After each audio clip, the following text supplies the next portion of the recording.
I'm Neeraj Majmundar and Sneha Majmundar from Ahmedabad. We are coach and mentored by Nitin Bhai and Parul Ben. आज का मेरा topic है 3 things to grow the team and keep it together. तो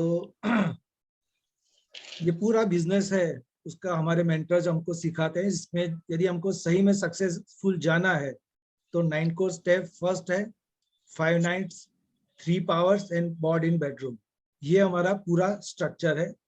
अभी इसमें हम आज concentrate करेंगे 9 core steps, 3 power and 3 cardinal rules. ये सबसे अहमियत वाली चीजें हैं, तो इसको थोड़ा देखेंगे. तो 9 कोर स्टेप्स है, तो उससे हमारा पूरा बिजनेस कैसे बढ़ता है. तो सबसे पहले तो हमारा जो माइंडसेट ई और एस क्वाड्रेंट का है, उसको हमको बी क्वाड्रेंट में शिफ्ट करना है.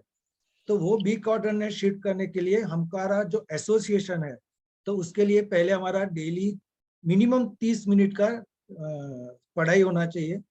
और वो भी ऐसी बुक्स की जो हमारे मेंटर्स रेकमेंड करते हैं, कोई भी बुक नहीं, उसका हमको रीडिंग करना है. दूसरा है, उसके साथ साथ हमको सक्सेसफुल लोगों का स्ट्रीमिंग गुरुकुल से हमको सुनना है. और तीसरा है, हमको ऑल जितने भी फंक्शंस है उसको अटेंड करना है. मीन्स आज का फंक्शन है वो कंपलसरी है, हमारा स्किल बिल्डिंग सेशन है. हमारा सैटरडे का जो फंक्शन है टीम इवोल्यूशन, वो कंपलसरी है. और बाकी जो भी हमारे मेंटर्स रेकमेंड करते हैं वो फंक्शंस. और साथ साथ में हमने लास्ट टाइम देखा कि हमारी जो एमवे की ट्रेनिंग्स भी है वो कितनी इम्पोर्टेंट है. तो उसमें भी जो जो इम्पोर्टेंट ट्रेनिंग्स है उसको भी हमको अटेंड करना है. तो इससे हमारा पूरा माइंडसेट बनेगा और एक फेथ जनरेट होगा. 30 और 4, 5 और 6 ये जो पॉइंट है वो कोर है, सेंटर पॉइंट है, कि जिससे हम एक हमारी पैसिव इनकम, जिसके लिए हम ये एमवे बिजनेस में आते हैं, तो वो इससे हम डेवलप कर सकते हैं. उसमें सबसे पहला है drop the message and process appointment. तो ये मसावत जो है और ये प्रोसेस में हमको लोगों को ले जाना है, वो रोज का हमारा काम होना चाहिए, बराबर है. इससे हमारा नेटवर्क बनेगा. और उसके साथ साथ हमको जो इंद्रजीत भाई ने बताया कि प्रोडक्ट यूज, हमारा पर्सनल यूज 100% होना चाहिए. मीन्स एमवे जो भी प्रोडक्ट बनाता है और हमारे लिए काम का है, वो सब प्रोडक्ट आपको लेना है. ओके. तो जब आप पर्सनल यूज करोगे तो आप उसको इजीली शेयर कर पाओगे, क्योंकि ये बिजनेस एमआर जैसा नहीं है, यहाँ ऑनेस्टी बेस है ये बिजनेस. तो यहाँ जो भी आप यूज करोगे उसको बहुत आसानी से आप लोगों के साथ शेयर कर पाओगे. यदि ये शेयर कर पाओगे तो आपका एक 15 से 20 लोगों का मिनिमम प्रीफर्ड कस्टमर का ग्रुप बनेगा. और एक आपका वॉल्यूम जो है वो जनरेट होगा, और एक प्रेडिक्टेबल वॉल्यूम आपका जनरेट होगा. और जैसे आप ये वॉल्यूम जनरेट करोगे तो वो आप आपके टीम में भी लोगों को सिखा पाओगे, क्योंकि ये बिजनेस है वो डुप्लीकेशन का है, लोगों को सिखाने का बिजनेस है. तो आप तभी सिखा पाओगे कि आप खुद करोगे, तभी वो डुप्लीकेशन अच्छा होगा. और ये बिजनेस में सबसे बड़ी चीज है कि हमारा कैरेक्टर बिल्ड होना चाहिए. तो कैरेक्टर कैसे बिल्ड होगा, तो उसके लिए टीचेबिलिटी बहुत ही इंपॉर्टेंट है. हमको जो सिखाते हैं उसको पहले तो हमको सीखना है, हमको एमबीए नहीं बनना है. भले ही उसमें हमारी हाईएस्ट मार्क्स आए हुए हो, लेकिन एमबीए नहीं बनना है. शांति से सीखना है, एक स्पॉन्ज की तरह हमको रहना है, ताकि जो भी हमारे मेंटर्स कहते हैं, ये हमारे जो सेशन होते हैं उसमें से सीखना है, उसको अप्लाई करना है, हर्डल प्ले हर्डल करके उसको इम्प्रूव करना है. और सबसे बड़ी बात है अकाउंटेबिलिटी. हमको हम जो बोलते हैं उसके वो हमको करना है. हमको ऐसा कोई भी चीज नहीं बोलनी है जो हम नहीं कर सके. और सबसे बड़ी चीज है कि हमारे मेंटर्स को सरप्राइज नहीं मिलना चाहिए कोई भी. मीन्स वो हम प्रेडिक्टेबल होने चाहिए, तभी हम ये बिजनेस कर पाएंगे और ये डुप्लीकेशन कर पाएंगे. और हमारे मेंटर के साथ हमारा कम्युनिकेशन एकदम ट्रांसपेरेंट होना चाहिए, क्लियर होना चाहिए और फ्रीक्वेंट होना चाहिए. मिनिमम वीक में एक बार तो हमारे मेंटर के साथ हमारी बात होनी ही चाहिए. उससे ज्यादा हो तो ज्यादा अच्छा है, बराबर है. तो ये 9 कोर स्टेप है जिसके ऊपर हमको फोकस करना है. इसको ज्यादा भी डिटेल्स में जा सकते हैं, लेकिन ये 3 घंटे का सेमिनार हो सकता है. लेकिन उसके बाद जो पावर है, तो ये 3 पावर हमारे सबसे मेन पावर है, जिससे हम हमारे पूरे बिजनेस को ग्रो कर सकते हैं। उसमें पावर ऑफ यूनिटी आता है।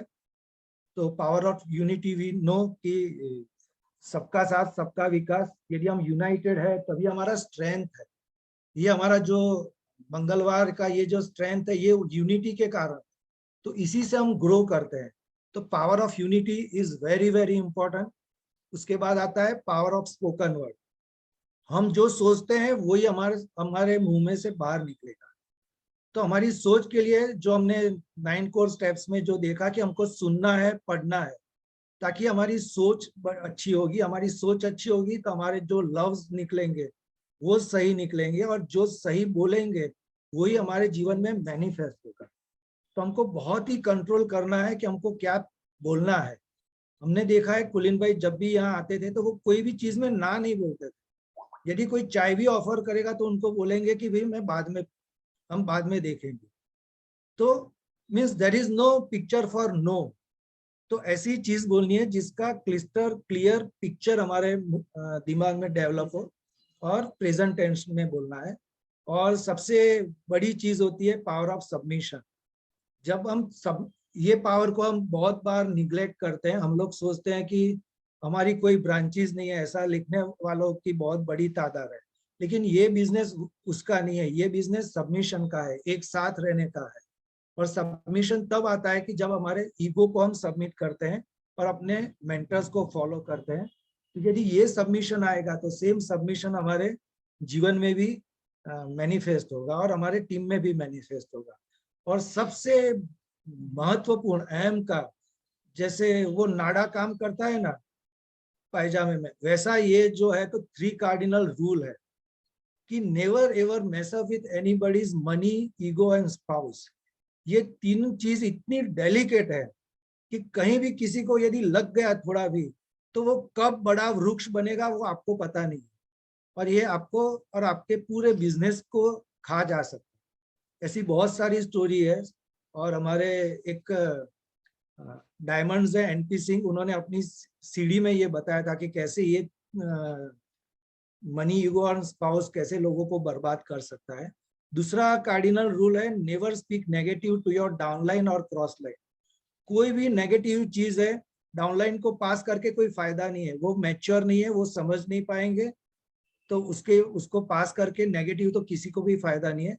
क्रॉस लाइन को पास करके उसका धंधा बिगाड़ने का हमको कोई अधिकार नहीं है, तो उसको भी पास मत करो। कुछ भी नेगेटिव है तो अपने अपलाइन मेंटर्स के साथ शेयर करो और उसको नलीफाई कर दो, और वहां से आप सुखी बन जाओ। और तीसरा सबसे बड़ी चीज है कि कोई भी नई चीज शुरू करते हो तो अपने मेंटर्स के साथ चेक कर लो, क्योंकि उनका बहुत बड़ा बिजनेस है, अनुभव है। और ये जो बिजनेस है यहाँ स्मार्ट वर्क करना है, उनको हार्ड वर्क नहीं करना है। तो उनको पूछ लो, और वो जो गाइडेंस देते हैं उसी हिसाब से यदि हम जाएंगे तो हमारा बिजनेस बहुत ही अच्छा ग्रो होगा और सस्टेन भी होगा, और हम लीगेसी बेस्ड बिजनेस हम ये बना सकेंगे। Thank you very much.